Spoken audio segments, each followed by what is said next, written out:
This year's theme is talking about the 400th year of Africans in the America, 1619 to 2019. It's in 1711, African Americans were still being bought and sold on Wall Street. Now we're talking about the new opportunities, the new forecast that we should have on inclusion, our economics, our right to ownership. 400 years matters. So we didn't come in the same boat, and we're still not in the same boat. From being literally stolen from the only continent in the world from which all people have descended. And Brother Ron, the sooner white folk admit they're Africans, the better the world's gonna be. When one asks, why should the government be involved in any effort to level the playing field and to close the wealth gap, is because the government helped create it. We have to advance the public policy solutions we want them to vote for, support, and undertake. What we need to think about is like a race 2.0 mentality. This is the human race going into 2.0. And the digital economy is going to be the economy 2.0. So we can fight it, we can question it, we can circle around it, or we can dive in in a way where I'd love to see, Black Facebook. I'd like to see Hispanic Google. Well, where you stand on your procurement budget relative to our access to you as a business partner? Sure. So one of the things we're very proud of is we're part of the $1 billion club in terms of diverse suppliers across our business. We do roughly about $2 billion a year of business with diverse suppliers. 3,200 small and diverse suppliers across the board. And we impact roughly about $5.1 billion worth of spend as a result of that. And we're sustaining, we estimate through our analysis, about 32,000 jobs as a result of this initiative.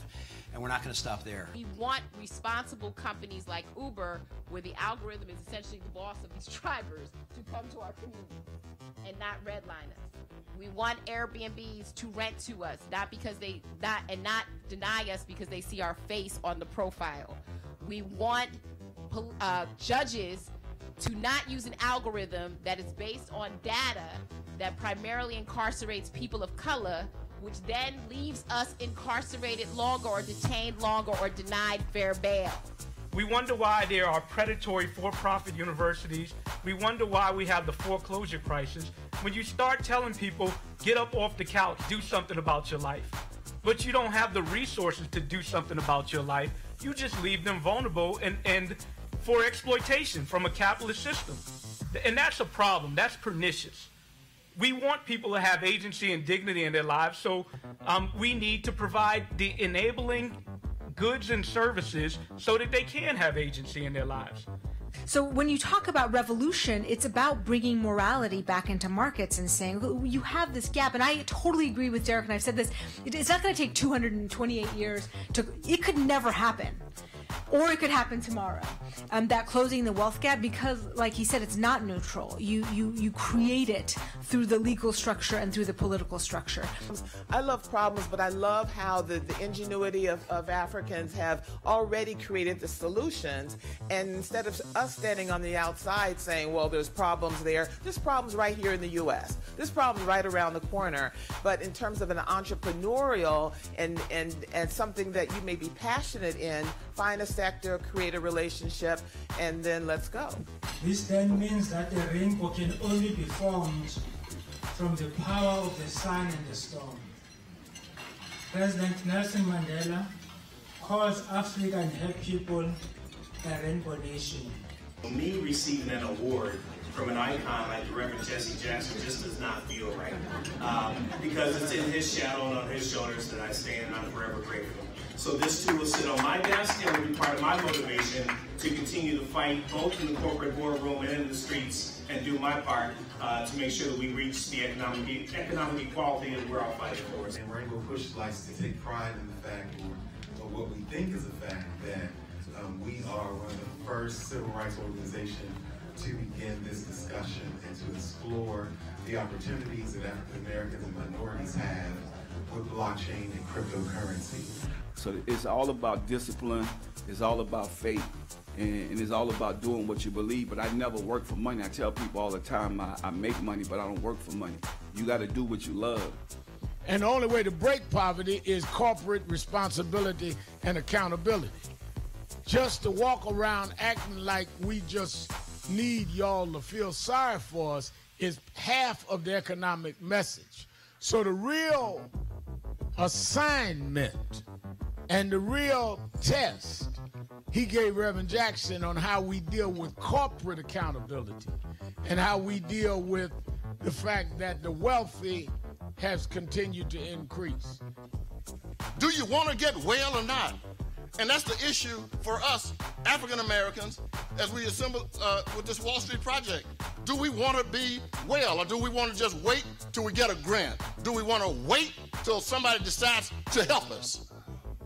We can help ourselves on some of these things, and one of them is right now. Look, what Reverend Jackson, we got 55 members, black folk in Congress, and in major positions to make things happen and to stop things from happening. In the boardroom, sometimes the most important thing you can do is to ask a good question, to extract the kind of information you need from the management team to give you as much knowledge and insight as you can possibly gather about the business and how it's running. We have got to link arms and aims. People of African ancestry and our allies, we've got to stand together with an agenda and be intentional about moving that forward. And until we do that, nothing is going to change. So it's on us. I know you're not going to announce tonight, but give us a sense of whether or not that's something you're seriously considering.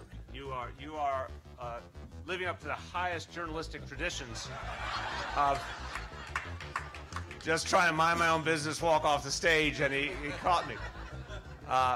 I just want to say everyone has to make their own decision in their own time, with their family, with their heart, but in the interest of furthering the dialogue in this country, the very same things we were talking about a moment ago, I will be visiting the people of Iowa on Saturday. That's all I want to say. One of the things I've talked to the banks about is I want you to create a millennial project.